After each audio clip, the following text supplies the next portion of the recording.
The Nature of Predators Part 1. In a galaxy where predators are the stuff of nightmares, what happens when a second predatory species, long thought extinct, reappears? Imagine a world where the mere sight of an alien ship sends a whole planet into panic, where survival hinges not on strength, but on a desperate hope. As Governor Tarva prepares to surrender her people to a new kind of predator, one question haunts her. Are these humans truly the monsters the galaxy fears, or is there something far more terrifying hidden beneath their smiles? Prepare yourself for an encounter that will challenge everything you thought you knew about survival, trust, and the true nature of predators. Memory transcription subject: Governor Tarva of the Venlil Republic. Date: standardized human time, July 12, 2136. There were 2 known instances of a predatory species achieving sentience in the galaxy. The Arxur were the first to be discovered, and as an anomaly, sparked the Federation's curiosity. By previous hypotheses on intelligence, their existence was impossible. Conventional wisdom stated that cooperation led to higher thinking, which in turn led to the formation of technological societies. A predator's natural instinct for aggression should have limited their evolution. But it turned out that there was another motivator for technological progress: war. The Arxur derived pleasure from killing each other, and in doing so, managed to claw their way to an industrial stage. Their warfare was so deadly that we feared they would become extinct before we could study them. The Federation saw their cruelty, but in our naivety, we thought we could change them. If we uplifted them, there would be no logical reason for their destructive ways to persist. Thus, we made our worst mistake. We decided to intervene. It was out of our kindness that we unleashed the galaxy's worst monsters. We gave genocidal maniacs the means to escape their planet, and all but invited them to our doorstep. The Federation was an easy target to them, and they set out to claim our territories for themselves. They torched worlds, enslaved millions, and bred our children as delicacies. Our pleas for mercy fell on deaf ears. Predators had no sense of compassion to appeal to, after all. The Federation rallied together to fend them off, and began the ceaseless war for our survival. From that point onward, it was agreed that no predatory species could be allowed to reach the stars. Their kind were too great of a threat to the civilized universe. Little known to the public, scientists discovered a second predatory sapient centuries ago. Much like the Arxur, they slaughtered and committed atrocities against their own. It was visible from their broadcasts. The Federation voted to exterminate them before it was too late. But while we spent decades drafting termination plans, hundreds of nuclear explosions were detected across the planet.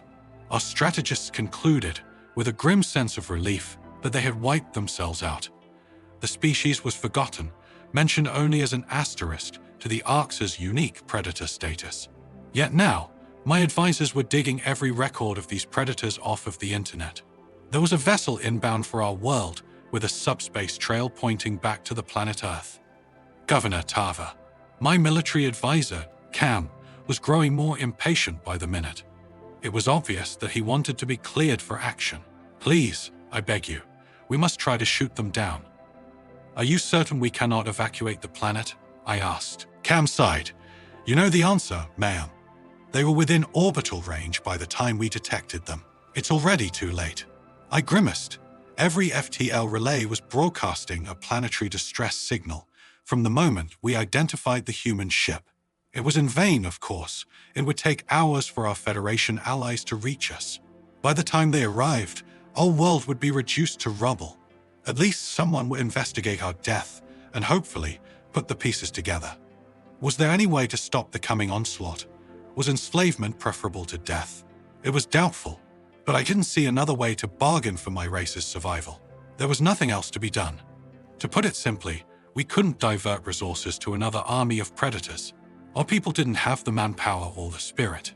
Local forces were depleted from a recent Arxur incursion, which was thwarted by the slimmest of margins. The humans caught us at a time of maximum vulnerability. There was no chance to fight or flee. As difficult as it was to surrender our home, it was the only option. Yes, I know. Send out an emergency alert. Get the civilians to bomb shelters immediately.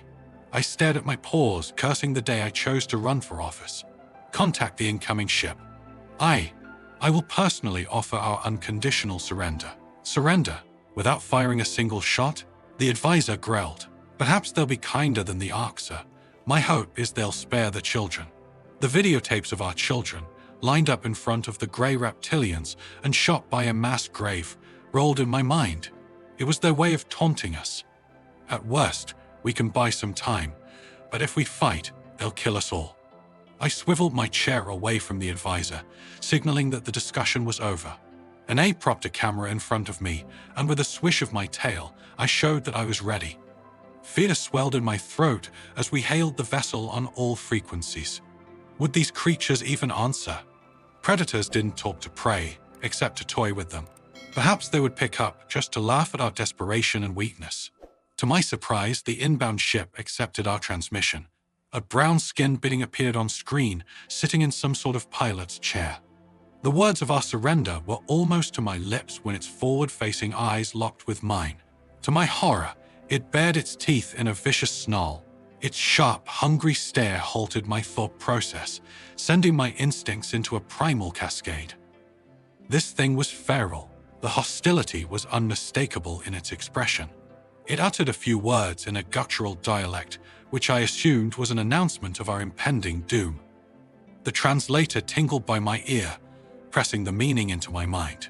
I took a shaky breath, certain the machine was wrong. Hello. We come in peace on behalf of the human race. I stared at it, lost for words. Peace? What? The translator spit out my question in the guttural language. The predator closed its maw, tilting its head.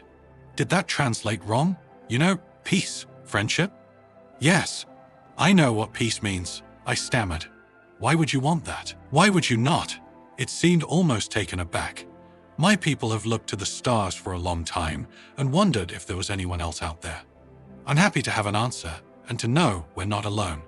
You speak of peace, but you can't keep the snarl off your face, Predator, Cam interjected. What? I don't. It trailed off, as though something occurred to it. You mean the smile, don't you? I am so sorry. I didn't mean to offend you, really. Smile. What does that word mean? I asked hesitantly. It's how humans show happiness and goodwill. Our lips curve up and it rubbed its forehead with a soft appendage. Can we start over? I'm Noah. We're here on a mission of peaceful exploration. Noah really expected us to believe that flashing teeth was meant as a friendly gesture. No, this had to be some sort of twisted game. Predators didn't do peaceful exploration. They trampled everything in their path and then burned it for good measure. At least it wasn't killing us immediately. What choice did I have but to play along? So I gazed into those animal eyes and tried to keep my voice steady. I'm Governor Tarva. Welcome to Venlil Prime. Thanks, the human said. I must admit, we were quite surprised to receive your transmission. You were? Why did you come here if you didn't detect us? We're from a planet called Earth, rich in water and oxygen. One of science's nagging questions has been the origin of life. Our mission was to examine worlds similar to our own, and yours was the perfect candidate. You suspected we had the conditions for life then. Well, yes, but every reasonable scientist back home thought our first contact would be a primitive life form. Finding a single-celled organism in your oceans would have been a major victory. Why would you care? We were starting to think we were the only instance of life arising. But now, finding a full-fledged technological civilization, it's wondrous. One that not only spotted us, but seems to understand what we are too. You keep using the first-person plural. Who is we? Of course, where are my manners? Noah pivoted the camera to the side, revealing another human sitting at a console. This is Sarah, my co-pilot. She's logging all of this for our records. That's right, she agreed. I'm not much of a talker. But Noah runs his mouth enough for both of us anyways. The captain's eyebrows shot up. I do not. For a brief moment, watching their playful banter, I saw a kindred intelligence in them.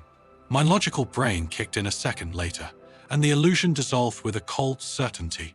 Those predators aren't searching for life or science, I chided myself.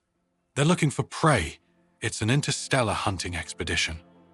This was the humans' first realization that other intelligent life existed. All these measured words were a way of testing the waters, searching for any signs of weakness.